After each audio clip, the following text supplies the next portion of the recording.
শোনাচ্ছিলাম শহীদ কাকে বলে। আল্লাহর কোরআন, ওয়ালা তাকুলু লিমাই ইকতালু ফি সাবিলিল্লাহি আমওয়াত বাল আহইয়াউ ওয়ালাকিন লা তাশউরুন। দ্বিতীয় পারা, দ্বিতীয় পৃষ্ঠা, 13 নম্বর লাইনে সূরা বাকারাতে আল্লাহ পাক কিয়ামতের দিন একজন ব্যক্তিকে তুলে বলবে, দাঁড়াও শহীদ, তুমি দাঁড়িয়ে যাও। শহীদ সেদিন কিয়ামতের দিন দাঁড়াবে। আমার আল্লাহ পাক জিজ্ঞাসা করবে, বলো তুমি কেন জীবন দিয়েছো বলো। শহীদ সেদিন বলবে, রব্বানা, আপনার খুশির জন্য আল্লাহ জীবন দিয়েছিলাম, আপনার খুশির জন্য মারপিট করেছিলাম, আপনার জন্য আল্লাহ আমি রক্ত দিয়েছিলাম। আল্লাহ পাক বলবে, মিথ্যা বলছো, তোমার উদ্দেশ্য ছিল লোক তোমাকে শহীদ বলবে। তুমি মরণের পরে তোমার একটা শহীদের বেদি তৈরি হবে। দুনিয়ার মানুষের কাছে তুমি নাম কামানোর জন্য শহীদ নাম নিয়ে তুমি শহীদ শহীদ করে মনের মধ্যে ছিল তোমার ধারণা লোক তোমাকে শহীদ বলবে। মানুষের কাছে মন জয় করার জন্য তুমি শহীদ নামটা নিয়েছিলে। মানুষ তো তোমাকে শহীদ বলেছিল, তুমি মানুষের কাছ থেকে প্রতিদান নাও, আজকে তোমারও ঠিকানা হলো জাহান্নাম। তাহলে শহীদ কাকে বলে? সিপিএম মারা গেছে, লিখে দিয়েছে শহীদ। তৃণমূল মারা গেছে, উপরে একটা স্ট্যাচু করে লিখে দিয়েছে শহীদ। কংগ্রেসের একজন কর্মী মারা গেছে, কবরের উপরে স্ট্যাচু করে লিখে দিয়েছে শহীদ। আল্লাহর খাতায় কিন্তু এরা শহীদ না। শহীদ তাহলে কাকে বলে? ওলামারা বসে আছে, জিজ্ঞাসা করো। শহীদ কিন্তু কোনো রাজনৈতিক কারণে কোনো দিন হত্যা হলে তাকে শহীদ বলে না। বলা তাকুলু লিমাই ইকতালু ফি সাবিলিল্লাহি আমওয়াত বাল আহইয়াউ ওয়ালাকিন লা তাশউরুন। তোমরা তাদেরকে মৃত বলো না, তোমরা তাদেরকে কখনো মৃত এই কথা বলো না। যারা আমার রাস্তায় জান দিয়েছে, মাল দিয়েছে, ওরা মরে না, মরার পরে জিন্দা তারা, এটা তোমরা জানো না। একটু হালকা আল্লাহ রাস্তায় শহীদ হওয়া যায়, কথা মনে থাকবে বাবা। পার্টি অফিস দখল করতে গিয়ে ফড়াম করে গুলি করে দিয়েছে, মারা গেছে, বলছে শহীদ না। আবার নবী বলেছে শহীদের কয়েকটা দরজা আছে। 1 নম্বর শহীদের দরজা হলো কোনো ব্যক্তি যদি পেটের যন্ত্রণায়, পেটের রোগে মারা যায়, আল্লাহ তাআলা তাকে শহীদের মর্যাদা দান করে দেয়। জোরে বলুন সুবহানাল্লাহ। শহীদের আরেকটা দরজা আছে, সেটা হলো কোনো ব্যক্তি যদি দ্বীন, ইসলাম, মসজিদ, মাদ্রাসা, নবীর আদর্শ, নবীর আখলাকের সম্মানকে বাঁচানোর জন্য জান দেয়, সেও শহীদের মর্যাদা পায়। 3 নম্বর হলো কোনো ব্যক্তি যদি ঈমান থাকে, ঈমান অবস্থায় আগুনে পুড়ে যদি মারা যায়, আল্লাহ তাআলা তাকে শহীদের মর্যাদা দিয়ে দেয়। 4 নম্বর হলো কোনো ব্যক্তি যদি পানিতে শরীর সমাধি হয়ে ডুবে মারা যায়, আল্লাহ তাআলা তাকে শহীদের মর্যাদা দিয়ে দেয়। 6 নম্বর হলো কেউ যদি নিজের ঈমানটাকে বাঁচানোর জন্য কাফের মুশরিকদের সাথে লড়াই করে নিজের ঈমান, নিজের ইজ্জত বাঁচানোর জন্য জীবন দেয়, ওটাও শহীদের মর্যাদা পায়। তারপরের নাম্বার হলো কোনো মা যদি দিনদার, পরেশগার, মুত্তাকি হয়, ওই মায়ের বাচ্চা হওয়ার সময় যদি ঈমানি অবস্থায় যদি মারা যায়, ডেলিভারির পেন সহ্য করতে না পেরে যদি মারা যায়, আল্লাহ তাআলা রহমানুর রহিম তাকে শাহাদাতের মর্যাদা দিয়ে দেয়। বলুন সুবহানাল্লাহ। শহীদের সবচাইতে বড় লাভ, কিয়ামতের দিন শহীদকে কোনো প্রশ্ন করা হবে না, বেশক আল্লাহ জান্নাতি। বলুন সুবহানাল্লাহ। অন্তরে শহীদ হওয়ার ইচ্ছা আছে? 3-4টে লোক, আপনাদের শহীদ হওয়ার ইচ্ছা নাই? শহীদের 1 নম্বর লাভ হলো শহীদের কবরে কোনো প্রশ্নের উত্তর দিতে হবে না। জোরে বলো সুবহানাল্লাহ। শহীদের লাশ পচবে না, শহীদের কিয়ামতের দিন কোনো হিসাব হবে না। আর আল্লাহ যদি হিসাব নেয়, জান্নাতে যাওয়া সম্ভব না। আল্লাহুম্মা হাসিবনা হিসাবান ইয়াসিরা। সকলে বলুন আল্লাহুম্মা হাসিবনা হিসাবাই ইয়াসিরা। আল্লাহর নবী যখন দোয়া করতেন, দোয়ার মধ্যে এই কথাটা বলতেন, আল্লাহুম্মা হাসিবনি অথবা হাসিবনা হিসাবাই ইয়াসিরা। আয় আল্লাহ, আমার অথবা আমাদের হিসাবটা তুমি সহজ করে দাও। আম্মা জান আয়েশা সিদ্দিকা রাদিয়াল্লাহু তাআলা আনহা তিনি জিজ্ঞাসা করলেন, নবী সহজ হিসাব কাকে বলে? আল্লাহ পাক শোনাচ্ছে, আল্লাহ নবী বললেন, আল্লাহ পাক যখন কোনো বান্দার হিসাবটা সহজ করে দেবে, গোনার পাতাগুলো একটা একটা একটা একটা করে উল্টে দেবে, দুটো তিনটে চারটে পাঁচটা গোনা তার বাকি থাকবে। আল্লাহ পাক ধরে ধরে বান্দাকে বলবে, হ্যাঁ আমার বান্দা, এই এই পাপগুলো কি তুমি করেছিলে? চায়ের দোকানে বসে, মদের আড্ডায় বসে, অন্ধকারে বসে, আলোতে বসে এই এই পাপগুলো কি তুমি করেছিলে? বান্দা দেখবে সবগুলো ফুটেজ আছে। ফুটেজ বোঝেন না? সিসিটিভি ফুটেজ এরকম ধরা পড়ে, সবগুলো ছবি বান্দার সামনে ভেসে উঠছে। বান্দা সেদিন মাথাটা নিচু করবে, চোখ থেকে পানি পড়বে, বলবে রব্বানা সত্যি আমি ভুল করেছিলাম, আল্লাহ তুমি ক্ষমা করো। আমার আল্লাহ পাক বলবে, বান্দা আমি আল্লাহ তোমার হিসাবকে সহজ করে দিলাম, গুনাহগুলো ক্ষমা করে তোমার জন্য দয়ার জান্নাত দিয়ে দিলাম। বলুন সুবহানাল্লাহ। এটা হলো হিসাব সহজ করে জান্নাতে দেওয়ার একটা ওসিলা। হাদিসে আরেকটা ঘটনা ঠিক এইভাবে এসছে, জাহান্নামের মধ্যে দুজন ব্যক্তি খুব চিৎকার চেঁচামেচি করছে, প্রচন্ড চিৎকার চেঁচামেচি। আল্লাহ বললে ফেরেশতা, এই দুজনকে ডেকে আন। ডেকে এনেছে, এনে বললে চিৎকার চেঁচামেচি করছিস কেন জাহান্নামের মধ্যে? তখন একজন বান্দা বলবে, আল্লাহ আপনি গফুরুর রহিম, আপনি রহমানুর রহিম। আল্লাহ বলবে, এই যা, দুজনে জাহান্নামে যা। প্রথম বান্দা ছুটে দৌড়ে গিয়ে জাহান্নামে পড়তে যাবে, যাবে আর পিছনের দিকে তাকাবে, যাবে আর পিছনের দিকে তাকাবে। আল্লাহ বলবে, কি ব্যাপার, তুই যাচ্ছিস আর পিছনের দিকে তাকাচ্ছিস? বান্দা বলবে, আল্লাহ আপনি রহমানুর রহিম, আপনি গফুরুর রহিম, আপনি অর্ডার যখন দিয়েছেন জাহান্নামে যেতে, তাই আমি যাচ্ছি আর আপনার দয়ার দিকে তাকাচ্ছি। আল্লাহ বলবে, যা, তোকে আমি ক্ষমা করে দিলাম। বলুন সুবহানাল্লাহ। দ্বিতীয় ব্যক্তিকে বলবে, দাঁড়িয়ে আছিস কিরে, যা। তখন সেই ব্যক্তি বলবে, আল্লাহ আপনি একবার যখন আমাকে জাহান্নাম থেকে বার করেছেন, আমার আশা, আমার আকাঙ্ক্ষা, আমার ইচ্ছা আপনি দ্বিতীয়বার ওই জাহান্নামের মধ্যে আর দেবেন না। তাই আপনার দয়ার ভিখারি, আপনি দয়া করে ক্ষমা করে দিন। নবী সাল্লাল্লাহু আলাইহি সাল্লাম বলেন, এই দুজন ব্যক্তিকে আল্লাহ ক্ষমা করে জান্নাত দিয়ে দেবে। প্রত্যেক নামাজে যখন দোয়া করবেন, নামাজের শেষে আল্লাহুম্মা হাসিবনা হিসাবাই ইয়াসিরা, আল্লাহ সহজ হিসাব করো। হিসাব যদি নেয়, আপনি কি হিসাব দেবেন বলেন? কি আছে আপনার কাছে? আপনার কাছে, আমার কাছে আমলটা কি আছে? কোন ব্যক্তি আমলের উপরে ভরসা করে জান্নাতে যেতে পারবে না। আল্লাহর দয়া যদি না হয়, আমরা জান্নাতে যেতে পারবো না। কেন? আমল থাকবে, সাথে সাথে আল্লাহর দয়া আমাদের উপরে থাকবে। বলুন ইনশাআল্লাহ, বলুন ইনশাআল্লাহ। তাহলে শহীদ হলো সে দিন ইসলামকে জিন্দা করার জন্য জীবন দিয়েছে, যে শহীদ হলো সে। শহীদদেরকে আল্লাহ কবরেও খাইয়ে থাকেন। বলেন সুবহানাল্লাহ।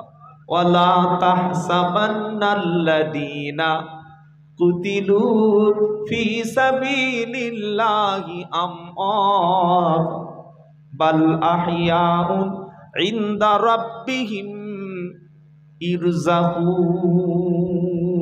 ইরজাকুন। আমার রাস্তায় জীবন দিয়েছে যারা, তাদেরকে তোমরা মৃত বলো না, আমি আল্লাহ তাদেরকে খাইয়ে থাকি, এটা তোমরা জানো না। অনেকে বলবে, কি মৌলবী রে বাবা, কবরে যদি খায় তো বান্দাটা পটি করবে কোথায়? পটি বোঝেন? পটি মানে কি? পান খাওয়া, তাই তো নাকি? পটি মানে কবরে যদি বান্দা খেলো তো পটি করবে কোথায়? প্রশ্ন করছে, হুজুর এই তো আল্লাহ বললাম আমি শহীদকে খাইয়ে থাকি। শহীদ মরে গেলে হয় না, বেঁচে থাকলে শহীদ হয়? জোরে বলো। মরে গেলে তো বান্দা মারা গেছে কবরে শহীদ, শহীদ কবরে যদি খায় পায়খানা করবে কোথায়? কবরে তো টয়লেট নাই। কবরে টয়লেট থাকে আপনাদের এলাকায় নাকি? প্রশ্ন করছে, চিন্তা কর, উদ্গান্ডু প্রশ্ন। আল্লাহ বলছে শোনো, তোমার যুক্তিটা দেওয়ার আগে তুমি দেখো, মায়ের পেটে যখন 9.5 মাস 9 মাস 10 দিন ছিলে, তোমার মায়ের পেটের মধ্যে খাবারটা আমি আল্লাহ পাইপ লাইনের সঙ্গে তোমাকে খাইয়েছি। যেদিন বাচ্চাটা ভূমিষ্ঠ হলো সেদিন রক্ত মায়ের শরীর থেকে কিছু তরল পদার্থ বার হলো। কোনো ডাক্তার বলতে পারবে 1.5 কেজি পায়খানা বার হয়েছে বাচ্চার সাথে? বলতে পারবে? তো মায়ের পেটে বাচ্চাটা খেয়েছে না খায়নি? মা 3 দিন খাওয়া বন্ধ রাখুক, পানি না খাক, ছটফট করে বাচ্চা মারা যাবে। ডাক্তার বলছে ইস 7 মাস বয়স, আর পেটে ওই আল্ট্রাসোনোগ্রাফি করে দেখছে, পেটের ছবি করে দেখছে বাচ্চাটা একদম নিকনিক নিকনিক করছে, সবে 1 কেজি 300। এই 7 মাস বয়স 1 কেজি 300, বাচ্চাটা তো পঙ্গু হবে, পোলিও হবে। ওটা আয়রন ট্যাবলেট দিচ্ছি, প্রতিদিন খেজুর খাবে, ভালো ভালো এসব খাবে, বাচ্চা মানে হৃষ্টপুষ্ট তাজা হয়ে যাবে। মা খাচ্ছে বলে তবে তো বাচ্চা পাচ্ছে। কি বলছেন আপনারা? তাহলে বাচ্চার খাবার দরকার আছে। বাচ্চা খেলো যদি, পায়খানা করলো কোথায়? কি বলছেন? যে আল্লাহ পাক মায়ের পেটে বাচ্চাকে খাওয়ানোর পরে পায়খানা রাস্তাটাও বন্ধ রেখেছে, তবে বাচ্চা মায়ের পেটে পেশাব করে, তাই তো নাকি? এই পেশাব করে? আল্লাহু আকবার। যেই বাচ্চাটা দুনিয়ায় এলো, বাচ্চার দাদিমা, বাচ্চার খালা কোলে করে দাদুরে নাতিরে ভাই পরে বলে তুলে ধরলো। নতুন হয়েছে বাচ্চা, 1 ঘন্টা হয়নি, ছিচি ছিচি করে বাচ্চাটা হিসু করে দিল। খালার গায়ে চাচির গায়ে লেগে গেল। তখন রেখে বলছে এতদিন পেটে ছিলিস, পেশাব করতে পারলি না, আর বার হয়ে সঙ্গে সঙ্গে গা ভিজিয়ে দিলি, আমি তোর খালা চিনলি না। এই বলে হে হে, ও মাইল যদি পেশাব করতো, ও পেট থাকতো, মায়ের পেট ফুলে একদম ঢোল হয়ে যেত। কি বুঝলেন? আল্লাহ বলছে যারা প্রশ্ন করছো যে শহীদ কবরে খায় কোথায় আর পায়খানা করে কোথায়, ওকে জিজ্ঞাসা করো যে মায়ের পেটে 9 মাস 10 দিন 9.5 মাস ছিল তখন পায়খানা করেছে কোথায়? যে আল্লাহ মায়ের পেটে পেশাব পায়খানা মুক্ত রেখেছে, পটি আর টয়লেট মুক্ত রেখেছে, ওই আল্লাহ শহীদকে খাওয়াবে কিন্তু পায়খানার সিস্টেম রাখবে না। জোরে বলুন সুবহানাল্লাহ। তো এই শহীদকে জিজ্ঞাসা করবে কেন শহীদ হয়েছো, সে বলবে আল্লাহ তোমার খুশি করার জন্য। আল্লাহ বলবে মিথ্যা বলছো, লোকে তোমাকে শহীদ বলবে, এজন্য তুমি শহীদ হয়েছিলে। লোক তোমাকে তো বলেই দিয়েছে, এখন আর আমার কাছ থেকে নেওয়ার কিছু নাই। সেজন্য 3টি কথা বললাম, উদ্দেশ্য যেন থাকে আমাদের আল্লাহ পাওয়ার। তাকে পাওয়ার, আল্লাহকে খুশি করব। লোক দেখানো নামাজটাও জাহান্নামের কারণ হবে। কি বলছেন আপনারা? কি বলছেন? ফাওয়াইলুল লিল মুসাল্লিন আল্লাযীনা হুম আন সালাতিহিম সাহুন আল্লাযীনা হুম ইউরাউন ওয়া ইয়ামনাউনাল, বলো যে তুমি বলো, ইয়ামনাউনাল মাউন। ফাওয়াইলুল লিল মুসাল্লিন, আল্লাহ পাক বলছে ধ্বংস ওই সমস্ত নামাজিদের জন্য, ওয়াইল্লামুক জাহান্নামের শাস্তি ওই সমস্ত নামাজিদের জন্য যারা নিজের নামাজ সম্পর্কে গাফেল থাকে। ঈদের নামাজের সময় দেখবেন লোকে ধরে রাখা যাবে না, জায়গা হবে না, আর ঈদের দিন ফজরেতে লোক খুঁজে পাওয়া যাবে না। হয়েছে না হয় নাই?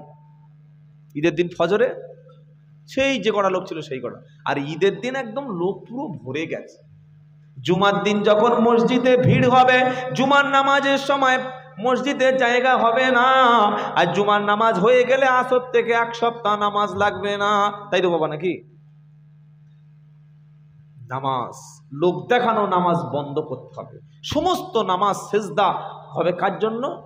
আল্লাহর জন্য। ফাওয়াইলুল লিল মুসাল্লিন আল্লাযীনা হুম আন সালাতিহিম সাহুন, ওই সমস্ত নামাজীদের জন্য দুর্ভোগ যারা নিজেদের নামাজ সম্পর্কে গাফেল থাকে। কখন ফজরে ঘুমিয়ে পড়ে, কখন জোহরেরটা সন্ধ্যার সময় পড়ে, আবার আসরের নামাজটা চায়ের দোকানে, আবার মাগরিবের নামাজটা খবর নাই, এশার নামাজটা রাত 12:30টায় পড়ে। আল্লাহ পাক বলছে যাদের নিজেদের নামাজ সম্পর্কে গাফেল থাকে তারাই কিন্তু ধ্বংস হবে। দ্বিতীয় কারা? আল্লাযীনা হুম ইউরাউন, লোক দেখানোর জন্য যারা নামাজ পড়ে এরাই হলো ধ্বংস। সব কিছু হবে আল্লাহর জন্য, আজ থেকে নামাজ দান সদকা সব আল্লাহর জন্য হবে। জোরে বলুন ইনশাআল্লাহ। কজন ব্যক্তিকে তাহলে আল্লাহ জাহান্নাম উদ্বোধন করাবে বলেছি? 3 শ্রেণীর ব্যক্তিকে। মনে থাকবে বাবা? 3 জন ব্যক্তি। কে কে বলুন তো দেখি, তাড়াতাড়ি বলুন। এক শ্রেণীর বা এক ধরনের নাম কামানো দুনিয়াদার কোরআনওয়ালা। দুই দাতা, 3 শহীদ। বাহ, এতটুকু মনে বক্তব্য মনে থাকবে ইনশাআল্লাহ। আল্লাহ পাক দাতাকে বলবে, দাতা আমি তোমাকে মাল দিয়েছিলাম, সম্পদ দিয়েছিলাম, তোমার মাল এবং সম্পদ তুমি কি করেছো বলো? দাতা তখন বলবে, রব্বানা আমার টাকা সম্পদ, আমার জমি জায়গা সব কিছু আমি দিনের জন্য দান করেছিলাম আল্লাহ। মসজিদ করেছি, মাদ্রাসা করেছিলাম, স্কুল করেছি, বিশ্ববিদ্যালয় করেছি, হসপিটাল করেছি আল্লাহ। আমার আল্লাহ পাক বলবে, দাতা তুমি মাল খরচ করেছিলে নাম কেনার জন্যে, লোক তোমাকে দাতা বলবে, লোক তোমাকে বিশাল কিছু বলবে। এজন্য মাদ্রাসা করে দিয়েছিলে, এজন্য মসজিদে ছাদ ফেলে দিয়েছিলে, এজন্য তুমি হাজার হাজার টাকা ডোনেট করেছিলে যাতে লোক তোমাকে দাতা বলে। তোমার নামের শেষে একটা বিশেষণ যুক্ত হয় দাতা। তুমি দানও করেছিলে, নামও কেনার চেষ্টা করেছিলে, সমাজের মানুষ দাতা মনে করে তোমাকে সংবর্ধনা দিয়েছিল, তোমাকে নাম সমাজে ফেটে পড়েছিল, ও লোকটা প্রচুর দান করে দাতা, উদ্দেশ্য ছিল নাম, সমাজের মানুষ তোমাকে নাম দিয়েছিল। আজকে নাম কিনে নিয়েছো, আল্লাহ পার উদ্দেশ্য তুমি দান করোনি। কিয়ামতের দিন তুমি যাদের কাছে নাম পাওয়ার জন্য তুমি দান করেছিলে, যাও এখন প্রতিদানটা তাদের কাছ থেকে নাও। আমি আল্লাহর পক্ষ থেকে তোমার প্রতিদান নাই, তোমার ঠিকানা হলো জাহান্নাম। কথা মনে থাকবে বাবা? সবচাইতে উত্তম দান হলো গোপনের দান। কি দান? গোপন দান। গোপনের দান, গোপনের পাপগুলো আল্লাহ মুছে দেয়। বলুন সুবহানাল্লাহ। গোপনের চোখের পানি, গোপনের গুনাহগুলো ক্ষমা করে দেয়। বলবেন না সুবহানাল্লাহ? তবে হ্যাঁ, আপনার দানে যদি কোনো মানুষ অনুপ্রাণিত হয়ে আপনি 2000 দিলেন, 5 জন দেখে আরো 2 করে 10,000 দিল, এই ক্ষেত্রে প্রকাশ্য দান দেওয়া উচিত। কিন্তু যখন দানটা গোপনে আল্লাহ করতে বলেছে সেখানে গোপনে করব। বলুন ইনশাআল্লাহ। মনে থাকবে ইনশাআল্লাহ। 3 নম্বরকে শহীদ। কাকে বলেছিলাম? শহীদ কাকে বলে বলুন তো? ওয়ালা তাকুলু লিমাই ইকতালু ফি সাবিলিল্লাহি আমওয়াত বাল আহইয়াউ ওয়ালাকিল্লা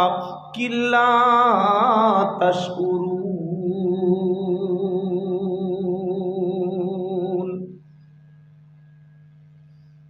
আপনাদের এলাকায় ভোট কবে লোকসভার? মোটামুটি 1 মাস দেরি আছে, তাই তো? সামনে ভোট আসছে ভাই, এবার মুসলমানরা তৈরি হবে। আমি আমার দাদা, আমি আমার দিদিকে, আমার নেতাকে, তাদের জন্য আমি জীবন দেব, আছে না নাই? জোরে বলো। মোড়ের মাথায় চায়ের দোকানে বসে তখন শুধু নিজের পার্টির নামে ক্যানভাস হবে, আল্লাহর নাম অতবার মুখে উচ্চারণ করে না যতবার নেতার নামটা মুখে উচ্চারণ করে, অতবার আল্লাহ নিয়ে ভাবে না, কবর নিয়ে ভাবে না, যতবার নিজের নেতাকে জেতানোর জন্য ভাবে। আপনি তৃণমূল করুন, কংগ্রেস করুন, সিপিএম করুন, যেটা ভালো লাগে সেটা করুন, দরকার হয় একটা ভোট আপনি 10 বার ধরে দিন, আমি আব্দুল্লাহ জুবায়ের আপনাকে নিষেধ করব না। তবে একটা কথা শুনে রাখবেন, রাজনীতি করতে গিয়ে যেন প্রতিবেশীর সঙ্গে খারাপ আচরণটা করবেন না। মনে থাকবে? মনে থাকবে? আমরা হুজুরকে বাঙালি মুসলমান, আমার দলকে জেতাতে গিয়ে আমার পাশের ভাইকে আমি খুন করে দেব, আমার পাশের ভাইয়ের বিরুদ্ধে মিথ্যা মামলা দেব, আমার পাশের ভাইকে আমি ঘরবাড়ি জ্বালিয়ে দেব, তার সর্বনাশ করে দেব। কেন? আমাকে দলটা জেতাতে হবে। কি জেতাতে হবে? যেটা বলো, দল জেতাতে হবে, নেতাকে খুশি করতে হবে। তোমার নেতা হলো আমার নেতা মুহাম্মাদুর রাসূলুল্লাহ, জোরে বলো সুবহানাল্লাহ। যে নেতা সারাটা জীবন কেঁদেছে, কিয়ামতের দিন কবর থেকে যখন নবী উঠবে সবাই বলবে নাফসি নাফসি নাফসি নাফসি, আমার কি হবে? একমাত্র আমাদের নেতা সাইয়্যিদুল আম্বিয়া মুরসালিন মুহাম্মদ সাল্লাল্লাহু আলাইহি সাল্লাম সেদিন বলবে ইয়া হাবলি উম্মতি, আমার উম্মতের আজকের কি হবে? যে নবী সারা জীবন তোমার জন্য কেঁদেছে, যে নবী সারা জীবন তোমার জন্য মার খেয়ে গেছে, যে নবী দন্দন মোবারক শহীদ করে কবরে চলে গেছে, যে নবী পেট ভরে খেতে পারলো না, ওই নবীর জন্য কতবার কত ঘন্টা তুমি কথা বলেছো বলো? তোমার তো চায়ের দোকানে বসে ভাবার দরকার ছিল। আমার গ্রামে অনেক ছেলে এখন আছে যারা নামাজ জানে না, এখনো কোরআন পড়তে পারে না, এখনো ওযু জানে না, গোসল জানে না, এখনো রসুলের সুন্নাত অনুযায়ী খেতে পারে না, রসুলের সুন্নাত অনুযায়ী তারা চলতে পারে না। আমার তো উচিত ছিল নবীর পরিচয়টা আমার সন্তানদের কাছে করে দেওয়া, নবীর চরিত্রটা সন্তানদের মাধ্যমে দিয়ে দেওয়া, নবীর আখলাকটা আমি মানুষদের কাছে প্রচার করব। যতক্ষণ সময় পাবো আল্লাহর নবীর দিকে মানুষকে জুড়ে দেব, ইসলামের দিকে মানুষকে জুড়ে দেব। কিভাবে মানুষ ইসলাম পাবে, কিভাবে মানুষ দিন পাবে, কিভাবে নবীর সুন্নাত পাবে, এটা নিয়ে মেহনত করেছে যারা প্রকৃত আশিকে রাসূল নবীর উম্মত তারা। সবচাইতে নির্বোধ জাতি বর্তমানে হলাম আমরা মুসলমানের কিছু মুসলমান, সবাই না। কত নির্বোধ! একটা মুসলিম পাড়ায় দেখবেন 6টা দল আছে, রাজনীতি দল, আর একটা অমুসলিম পাড়ায় যান, বাইরে যাই বলুক, চুপচাপ, কিসের ছাপ ওটা ভেবে নিন, আর বলবো না, বুঝতে পারছেন? এই বাবা চুপচাপ বলেন কিসে ছাপ ওটা বুঝে নেন। এই নির্বোধ জাতি আমরা নিজেদের চাকরি আদায় করতে পারিনি। আমরা আমাদের সন্তানদের শিক্ষা দেওয়ার জন্য ভালো একটা স্কুল মুসলিম মহল্লায় করে নিতে পারিনি। আমরা আমাদের সন্তানদেরকে বড় মাস্টার, বড় অফিসারের পদে, বড় বিডিও, বড় এসডিও অফিসার, এটা আমরা করতে পারিনি। কিন্তু ভোটের সময় আসলে মাথা গরম করে 2-4টে লাশ আমি ফেলে দিতে পারবো ইনশাআল্লাহ, তাই তো? এটা এই মুসলমান জাতির জন্য সবচাইতে কলঙ্ক। আমি মুর্শিদাবাদে আল্লাহর রহমতে 30-40-50টা করে প্রোগ্রাম প্রতি বছর আমি করি। আমি বলে এসেছি যে আপনারা ভোটের সময় এত মাথা গরম করেন কেন? জলসার সময় তো আপনারা হাজার হাজার মানুষ কোরআন শুনতে আসেন, আলেম ওলামা অনেক বেশি আছে আলহামদুলিল্লাহ, কিন্তু ভোট আসলে আপনাদের নামটা আমাদের কলকাতায় বসে বসে পড়তে হয় কেন? মুর্শিদাবাদের বেলডাঙ্গা খলিল মেরেছে জলিলকে, মুর্শিদাবাদের সুরুলিয়া ছত্তার মেরেছে কৌসারকে, বহরমপুর আব্দুল মেরেছে নবদুলকে, মুর্শিদাবাদের জলঙ্গি কৌসার মেরেছে ফক্কারকে। এগুলো কেন? কেন? এটা তাদের প্ল্যান, তাদের পরিকল্পনা। কোনোদিন দেখেছেন ভোটের রাজনীতি করতে গিয়ে ডাক্তার কোনো ডাক্তারকে খুন করেছে?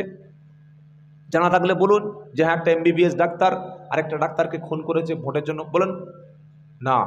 কোনোদিন একটা স্কুল মাস্টার ভোটের জন্য আরেকটা স্কুল মাস্টারকে খুন করেছে? করে না। কোনো একজন ইঞ্জিনিয়ার আরেকটা ইঞ্জিনিয়ারকে খুন করেছে? করে না। ভোটের জন্য কোনো একটা নেতা আরেকটা নেতাকে খুন করেছে? করে না। আপনারা তো এই 44 ডিগ্রি 42 ডিগ্রি তাপমাত্রায় লাইনে দাঁড়িয়ে বোম মারবেন, লাইনে দাঁড়িয়ে মারামারি করবেন, লাইনে দাঁড়িয়ে গন্ডগোল করবেন, মুর্শিদাবাদে বলে এসেছি, 42-43 ডিগ্রি তাপমাত্রায় ভাইদের পেটে ছুরি মারবেন, ভাইদেরকে গুলি করবেন, ভাইদেরকে হত্যা করবেন। আর বড় বড় অফিসে যান, দিলীপ ঘোষ বাবু, নরেন্দ্র মোদী বাবু, আমাদের শুভেন্দু বাবু, আমাদের মমতা খালা, আমাদের অধীর রায় চৌধুরী, মোহাম্মদ সেলিম, এরা একই টেবিলে বসে চা পান করছে। আর এসিতে যেমন ঘর ঠান্ডা রয়েছে, ওদের মাথাটাও ঠান্ডা রয়েছে। ওরা একই রুমে কখনো কেউ কারোর বিরুদ্ধে একটা শব্দ খরচ করে না। ওরা লেলিয়ে দিল, তোমরা নিজে নিজে পুড়ে মরো। তাই আমি বলছি না যে আপনি রাজনীতি করবেন না, করুন না, ভালো করে কাল থেকে কাঁচা মেরে রাজনীতি করুন, অসুবিধা নাই, কিন্তু মারামারি করবেন কেন ভাই? আপনার প্রতিবেশী রাত 12টা-1টার সময় যদি আপনার বাড়িতে কোনো দুর্ঘটনা ঘটে যায়, কোনো একটা বিপদ হয়ে যায়, বাবা গো বাঁচাও বাঁচাও, ওই সময় মমতা খালা ছুটে আসবে না মোদি চাচা ছুটে আসবে, দিলীপ ঘোষ ছুটে আসবে না অধীর রঞ্জন চৌধুরী ছুটে আসবে, না মোহাম্মদ সেলিম ছুটে আসবে? কে আসবে? কেউ আসবে না। ওই সময় আপনার পাশের যে প্রতিবেশী হিন্দু হলেও ছুটে আসবে, খ্রিস্টান হলেও ছুটে আসবে, আর মুসলমান হলে তো কথাই নাই, যে দেখি আমার বাড়ির পাশে কি হলো। কি ঠিক বলছি না ভুল বলছি? তো আপনি কাদের সঙ্গে খারাপ আচরণ করছেন? প্রতিবেশীর সঙ্গে খারাপ আচরণ করবেন না। আপনাদের কাছে অনুরোধ করে যাচ্ছি, ভোটের রাজনীতি করুন, কিন্তু মাথা গরম করে প্রতিবেশীর সঙ্গে খারাপ আচরণ যেন করবেন না। কথা মনে থাকবে ইনশাআল্লাহ। শোনাচ্ছিলাম 3 ব্যক্তির দোয়া, এক বাপ মা, এক মুসাফির বলেছি, আর 3 নম্বরকে মাজলুম। যদি আপনি কারোর উপরে জুলুম করেন, কারোর উপরে যদি অত্যাচার করেন, নবী বললেন মাজলুমের বদদোয়া দেখে তোমরা ভয় খাও, মাজলুমের বদদোয়া থেকে তোমরা দূরে সরে থাকো। কারণ মাজলুমের বদদোয়া আর আল্লাহর মাঝখানে কোনো পর্দা থাকে না। মাজলুম কাকে বলে? বিনা কারণে বিনা দোষে একটা মানুষের উপর যখন জুলুম হয়, নির্যাতন হয়, ও জোরে ও চিৎকার করে কাঁদতে পারে না, ও পঞ্চায়েতে বিচার দিয়ে বিচার পেল না, পার্টি অফিসে জানিয়ে কোনো লাভ হলো না। মাজলুম রাত্রেবেলা কেঁদে বলছে, রব্বানা, জমিটা আমার, দলিল আমার, রেকর্ড আমার, ক্ষমতার বদলে জমিটা দখল করলো, পার্টি অফিসে বিচার দিলাম, বিচার করলো না, পঞ্চায়েতে জানালাম, তারা কোনো অ্যাকশন নিল না, থানায় কমপ্লেন করলাম, কোনো রিয়াকশন পাওয়া গেল না। আল্লাহ, আসল বিচারটা আপনার কাছে দিয়েছি, আমার দলিল, আমার রেকর্ড, পর্চা, পার্টির ক্ষমতায়, দলের ক্ষমতায়, লাঠির ক্ষমতায় জমিটা দখল করে নিল যারা, আল্লাহ তুমি তাদের কাউকে ছেড়ে দিও না। এটা যখন কোনো মাজলুম বদদোয়া করে, ওই মাজলুমের বদদোয়ায় তোমার সংসারে আগুন লেগে যাবে, শান্তিতে কখনো ঘুমাতে পারবে না। কথা মনে থাকবে ইনশাআল্লাহ। যে মেয়েটাকে বিয়ে করে এনেছ, সোনারে লালেরা, আল্লাহওয়ালা ভাইরা, আমরা যখন বিয়ে করতে যাই, মাথায় সুন্দর একটা পাগড়ি পরেছি, মুখে একটা রুমাল দিয়েছি, ভালো ভালো ভালো পাঞ্জাবিটা পরে নিয়েছি, মাথায় একটা টুপি রুমাল দিয়ে বরের আসনে বসে গেছি, উমুকের মেয়ে এত টাকা দেন মোহরে, উমুকের সঙ্গে বিয়ে হলো, সেদিন কবুল বলে এনেছে। বিয়ে পড়ানোর পরে উকিল গিয়ে ছেলে মেয়ের সঙ্গে, মেয়ের মায়ের সঙ্গে, মেয়ের বাপের সঙ্গে পরিচয়টা করে দিল। যেদিন বিয়েটা হয়ে গেল, গাড়িতে আপনার স্ত্রীকে তুলে নিয়ে চলে আসবেন। মেয়ের মা সেদিন কেঁদেছিল, মেয়ের বাপটা সেদিন কেঁদেছিল, আপনার হাতটা ধরে সেদিন বলেছিল, বাবা তুমি আমার ছেলের মতো, আমার কলিজার টুকরা মেয়েটাকে 20 বছর, 19 বছর, 22 বছর খাইয়েছি, ওকে কখনো খেতে কষ্ট দিইনি, তোমার বাড়িতে যাচ্ছে যেন ওকে খাওয়ার কষ্টটা দিও না, ওকে কোনোদিন খারাপ পোশাক পরতে দিইনি, তুমি যেন কখনো পোশাক পরার জন্য কষ্ট দিও না, ওকে আমি কখনো ঘুম থেকে ডেকে তুলে কাজ করাইনি, তুমি যেন কখনো ঘুমের সময় কষ্ট দিও না, ও বড় আদুরে মেয়ে, ওর সাথে যেন কোনো বাজে কথা বলো না। ওই স্ত্রীটাকে এনে এমন বাঘের গালে ফেলে দিয়েছি, বড় বোন একটা কথা বলে, মেজ বোন একটা কথা বলে, ছোট বোন একটা কথা বলে, মেজ ভাইয়ের বউ ভাবি একটা কথা বলে, ছোট যায় একটা কথা বলে, সে জ্বালায় রাত্রেবেলা যন্ত্রণা, তুমি স্বামী গিয়ে দিচ্ছ আরেক যন্ত্রণা, ও যদি শুয়ে শুয়ে কাঁদে, ওর কান্নাটা আর সে পৌঁছে যাবে, আওয়াজটা না পৌঁছালেও তোমার জন্য জাহান্নামের কারণ হবে। কিছু বুঝেছেন না বুঝেন নাই? কত শাশুড়ি আছে বৌমাদের নির্যাতন করে, কত বাড়ির যা আছে, বড় যা মেজো যা মিলে যা, বোঝেন তো, ছোট বাড়ির বউকে এত নির্যাতন, এত কষ্ট দেয়, বলতেও পারে না। রাতে ফোন করছে বাপের বাড়ি, পিছনে শুনছে কি বলছে দেখতো। কত বড় অমানুষ চিন্তা করে। এটা জুল, এটা অত্যাচার। এই মাজলুম যদি হাত তুলে দোয়া করে, ধ্বংস হয়ে যাবে। কথা মনে থাকবে ইনশাআল্লাহ। মনে থাকবে, জুলুম করবেন না। জুলুমটা কিয়ামতের দিন জুলুমাত অর্থাৎ অন্ধকার হয়ে আপনার সামনে দাঁড়াবে। আজকে জুলুম করেছিল ফেরাউন, ক্ষমতায় আছে? নমরুদ আছে? নাই। বর্তমান যুগে